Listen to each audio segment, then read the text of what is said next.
Adventures of Huckleberry Finn by Mark Twain. Chapter 23. Well, all day him and the king was hard at it, rigging up a stage and a curtain and a row of candles for footlights, and that night the house was jam full of men in no time. When the place couldn't hold no more, the Duke he quit tending door and went round the back way and come on to the stage and stood up before the curtain and made a little speech, and praised up this tragedy, and said it was the most thrillingest one that ever was, and so he went on a bragging about the tragedy and about Edmund Kean the elder, which was to play the main principal part in it, and at last, when he'd got everybody's expectations up high enough, he rolled up the curtain, and the next minute the king come a-prancing out on all fours naked, and he was painted all over, rings streaked and striped, all sorts of colors, as splendid as a rainbow. But never mind the rest of his outfit. It was just wild, but it was awful funny. The people most killed themselves laughing, and when the king got done capering and capered off behind the scenes, they roared and clapped and stormed and haw-hawed till he come back and done it over again, and after that they made him do it another time. Well, it would make a cow laugh to see the shines that old idiot cut. Then the Duke he lets the curtain down, and bows to the people, and says the great tragedy will be performed only 2 nights more, on accounts of pressing London engagements, where the seats is all sold already for it in Drury Lane. Then he makes them another bow, and says if he has succeeded in pleasing them and instructing them, he will be deeply obleeged if they will mention it to their friends and get them to come and see it. 20 people sings out, "What? Is it over? Is that all?" The Duke says yes. Then there was a fine time. Everybody sings out, "Sold!" and rose up mad, and was a-going for that stage and them tragedians. But a big, fine-looking man jumps up on a bench and shouts, "Hold on! Just a word, gentlemen." They stop to listen. "We are sold, mighty badly sold, but we don't want to be the laughing-stock of this whole town, I reckon, and never hear the last of this thing as long as we live. No, what we want is to go out of here quiet and talk this show up and sell the rest of the town. Then we'll all be in the same boat. Ain't that sensible?" "You bet it is. The judge is right," everybody sings out. "All right, then. Not a word about any sell. Go along home and advise everybody to come and see the tragedy." Next day you couldn't hear nothing around that town but how splendid that show was. House was jammed again that night, and we sold this crowd the same way. When me and the king and the Duke got home to the raft, we all had a supper, and by about midnight they made Jim and me back her out and float her down the middle of the river and fetch her in and hide her about 2 miles below town. The third night the house was crammed again, and they weren't newcomers this time, but people that was at the show the other 2 nights. I stood by the Duke at the door, and I see that every man that went in had his pockets bulging, or something muffled up under his coat, and I see it warn't no perfumery neither, not by a long sight. I smelt sickly eggs by the barrel, and rotten cabbages and such things, and if I know the signs of a dead cat being around, and I bet I do, there was 64 of them went in. I shoved in there for a minute, but it was too various for me. I couldn't stand it. Well, when the place couldn't hold no more people, the Duke he give a fellow a quarter and told him to tend door for him a minute, and then he started round for the stage door, I after him. But the minute we turned the corner and was in the dark, he says, "Walk fast now till you get away from the houses, and then shin for the raft like the dickens was after you." I done it, and he done the same. We struck the raft at the same time, and in less than 2 seconds we was gliding downstream, all dark and still, and edging toward the middle of the river, nobody saying a word.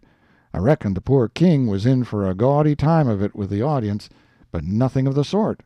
Pretty soon he crawls out from under the wigwam and says, "Well, how'd the old thing pan out this time, Duke?" He hadn't been uptown at all. We never showed a light till we was about 10 mile below the village. Then we lit up and had a supper, and the king and the Duke fairly laughed their bones loose over the way they'd served them people.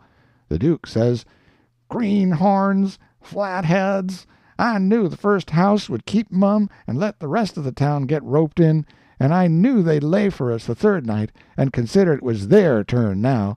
Well, it is their turn, and I'd give something to know how much they'd take for it. I would just like to know how they're putting in their opportunity. They could turn it into a picnic if they want to. They brought plenty provisions. Them rapscallions took in $465 in that 3 nights. I never see money hauled in by the wagon load like that before. By and by, when they was asleep and snoring, Jim says, "Don't it s'prise you the way them kings carry on, Huck?" "No," I says, "it don't." "Why don't it, Huck?" "Well, it don't, because it's in the breed. I reckon they're all alike." "But, Huck, these kings of ourn is reg'lar rapscallions. That's just what they is. Dey's reg'lar rapscallions." "Well, that's what I'm a-saying. All kings is mostly rapscallions, as fur as I can make out." "Is that so?" "You read about them once. You'll see. Look at Henry VIII. This un's a Sunday school superintendent to him. And look at Charles II, and Louis XIV, and Louis XV, and James II, and Edward II, and Richard III, and 40 more, besides all of them Saxon heptarchies that used to rip around so in old times and raise Cain. My, you ought to seen old Henry VIII when he was in bloom. He was a blossom. He used to marry a new wife every day and chop off her head next morning, and he would do it just as indifferent as if he was ordering up eggs. 'Fetch up Nell Gwynn,' he says. They fetch her up next morning, chop off her head, and they chop it off. 'Fetch up Jane Shore,' he says, and up she comes next morning, chop off her head, and they chop it off. 'Ring up Fair Rosamond.' Fair Rosamond answers the bell. Next morning, chop off her head. And he made every one of them tell him a tale every night, and he kept that up till he had hogged 1,001 tales that way, and then he put them all in a book and called it Doomsday Book, which was a good name and stated the case. You don't know kings, Jim, but I know them, and this old rip of ourn is one of the cleanest I've struck in history. Well, Henry, he takes a notion he wants to get up some trouble with this country. How does he go at it? Give notice? Give the country a show? No. All of a sudden he heaves all the tea in Boston Harbor overboard and whacks out a Declaration of Independence and dares them to come on. That was his style. He never give anybody a chance. He had suspicions of his father, the Duke of Wellington. Well, what did he do? Ask him to show up? No. Drowned him in a butt of Mamsie, like a cat. Suppose people left money laying round where he was, what did he do? He collared it. Suppose he contracted to do a thing, and you paid him, and didn't set down there and see that he done it, what did he do? He always done the other thing. Suppose he opened his mouth, what then? If he didn't shut it up powerful quick, he'd lose a lie every time. That's the kind of a bug Henry was, and if we'd 'a' had him along instead of our kings, he'd 'a' fooled that town a heap worse than ourn done. I don't say that ourn is lambs, because they ain't, when you come right down to the cold facts, but they ain't nothing to that old ram anyway. All I say is kings, and you got to make allowances. Take them all around, they're a mighty ornery lot. It's the way they're raised." "But this one do smell so like the nation, Huck." "Well, they all do, Jim. We can't help the way a king smells. History don't tell no way." "Now, the Duke, he's a tolerable likely man in some ways." "Yes, a duke's different, but not very different. This one's a middling hard lot for a duke. When he's drunk, there ain't no near-sighted man could tell him from a king."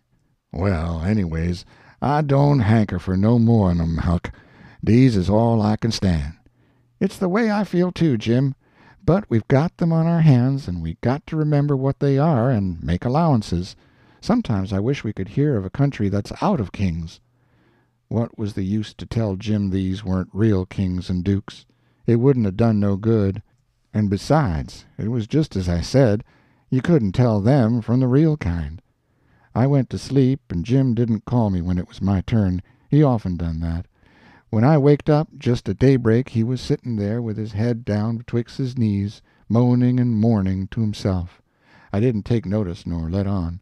I knowed what it was about. He was thinking about his wife and his children away up yonder, and he was low and homesick, because he hadn't ever been away from home before in his life, and I do believe he cared just as much for his people as white folks does for theirn. It don't seem natural, but I reckon it's so. He was often moaning and mourning that way nights, when he judged I was asleep, and saying, "Poor little Elizabeth, poor little Johnny, it's mighty hard. I speck I ain't ever gwine to see you no more, no more." He was a mighty good nigger, Jim was. But this time I somehow got to talking to him about his wife and young ones, and by he says, "What makes me feel so bad this time is because I hear something over yonder on the bank like a whack or a slam while ago, and it remind me of the time I treat my little Elizabeth so ornery. She warn't only about 4 year old, and she took the scarlet fever and had a powerful rough spell, but she got well, and one day she was a-standing around, and I says to her, I says, 'Shet the door.' She never done it, just stood there, kind of smiling up at me. It make me mad. And I says again, mighty loud, I says, 'Don't you hear me? Shut the door.' She just stood the same way, kind of smiling up. I was a-bilin'. I says, 'I lay I make you mine.' And with that I fetch her a slap side the head that sont her sprawling. Then I went into the other room and was gone about 10 minutes. And when I come back, there was that door a-standing open yet, and that child standing most right in it, a-looking down and mourning, and the tears running down. My, but I was mad. I was a-gwine for the child, but just then it was a door that opened innards. Just then, along come the wind and slam it to, behind the child, kerblam! And my land, the child never move. My breath most hop out of me, and I feel so I don't know how I feel. I crope out all a-trembling, and crope round and open the door easy and slow, and poke my head in behind the child, soft and still, and all of a sudden I says, "Pow!" just as loud as I could yell. She never budge. Oh, Huck, I bust out a-crying and grab her up in my arm and say, "Oh, the po' little thing! The Lord God A'mighty forgive poor old Jim, 'cause he never gwine to forgive hisself as long as he live." Oh, she was plumb deef and dumb, Huck, plumb deef and dumb, and I'd been a-treating her so.